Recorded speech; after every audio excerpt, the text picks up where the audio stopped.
Não quero mais pecar, não quero transgredir. Muito bem, meus queridos amigos que estão aí assistindo esse vídeo, essa transmissão, você aí do nosso grupo, nós queremos nesse momento, em poucos minutos, meditar um pouquinho com você sobre um assunto muito interessante: como jejuar com propósito. Nós estamos trazendo esse estudo aqui na nossa igreja, como jejuar com propósito, e nós vamos meditar em poucos minutos, 5 minutos, nós vamos aprender alguma coisa. Evangelho São Mateus, capítulo 6, do versículo 16 ao 18. Diz o seguinte: quando jejuardes, não vos mostreis contristado como os hipócritas, porque desfiguram o rosto com o fim de parecer aos homens que jejuam.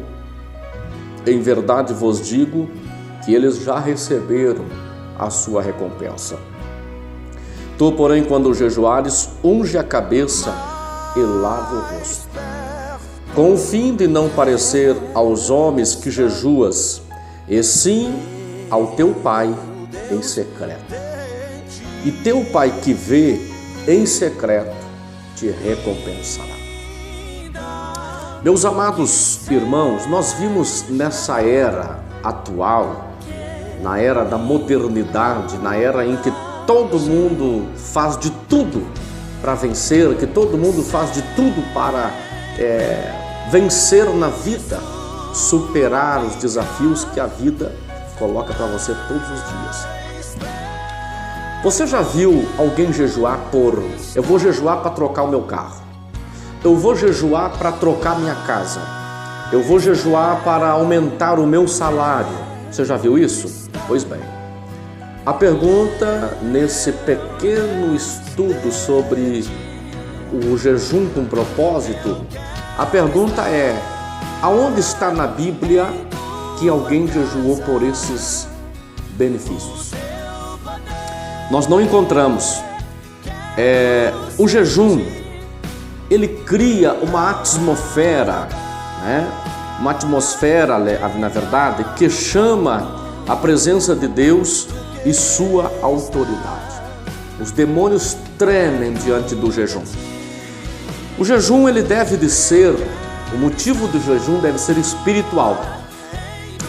O jejum, ele deve de ser pela salvação de almas, para receber poder para testemunhar ou pregar, por libertação, cura da alma, por mais revelação da palavra, para pedir orientação de Deus, para proteção, por agradecimento e para santificação e etc.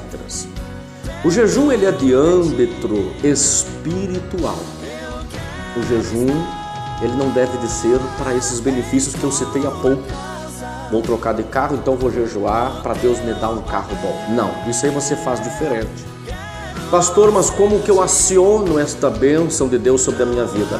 Malaquias 3:10. Malaquias 3:10 diz: trazei todos os dízimos à casa do tesouro para que haja mantimento, e depois fazei provas de mim e ver se eu não abrirei as janelas do céu e vos derramarei sobre vós uma bênção tal. E aqui está o segredo: que tamanho tem essa bênção? Essa bênção tal, que tamanho é que ela tem? Essa bênção tal está se referindo, está dizendo que ela não tem tamanho.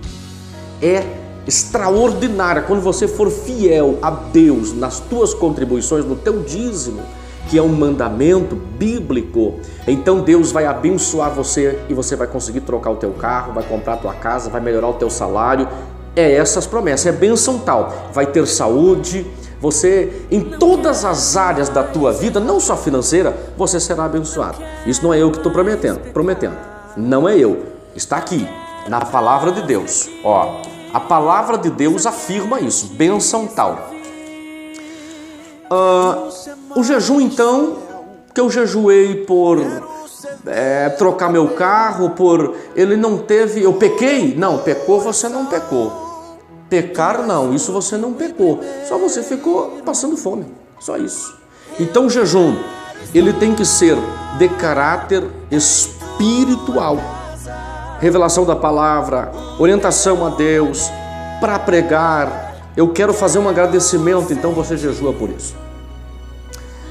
Pastor, e como é que eu alcanço os outros benefícios? Vamos voltar à questão, eu quero trocar o meu carro. Vou usar isso como exemplo, mas você poderia usar inúmeras necessidades. Por exemplo, você vai trocar o teu carro. Você vai fazer o seguinte, você vai entrar no teu quarto, ou aonde quer que você tenha essas condições, você vai orar a Deus. Você vai especificar para Deus qual é o carro que você quer, a cor desse carro, marca, acessórios. É bem assim como eu estou falando. É essa conversa que você tem que ter com Deus. Especifica. A Bíblia diz que nós pedimos e não recebemos, sabe por quê? Porque não sabemos pedir. Eu tenho um princípio comigo baseado na oração de Daniel.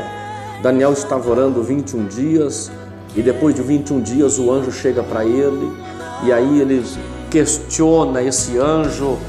A Bíblia não dá nessas palavras, mas é como que se questionasse por que demorou. E o anjo disse: não, Daniel, desde que você se aplicou a oração, desde o primeiro dia eu fui enviado. Ou seja, então lá na tua casa, quando você dobrar o teu joelho para pedir a Deus, se Deus entender que esta bênção, preste bem atenção no que eu estou dizendo, se Deus entender que essa bênção é algo que vai alegrar a tua alma e não vai te causar luta mais tarde, Deus vai enviar na hora.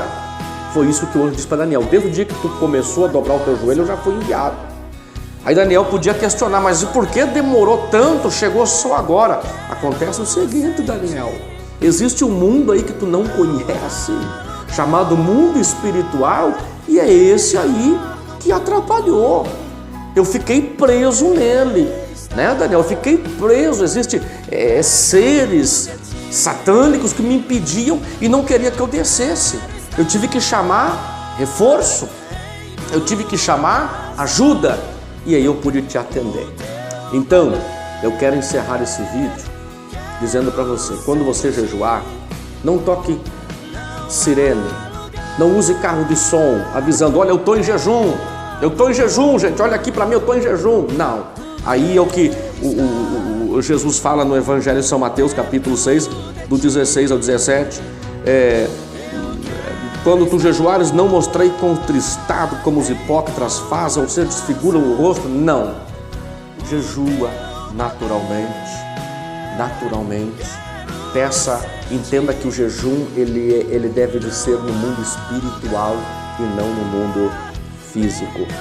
Para você acionar as bênçãos no mundo físico, como eu citei, carro, casa, saúde, essas coisas, você ora e seja fiel naquilo que Deus te pede, nas tuas contribuições, se for o caso, enfim, alguma coisa que Deus te cobre, seja fiel, e aí você vai ver que essas bênçãos serão alcançadas a você. Tá bom, meus irmãos? Que Deus abençoe. Até o próximo vídeo, quem sabe um pouquinho mais aí sobre o poder do jejum. Deus abençoe a todos, em nome de Jesus.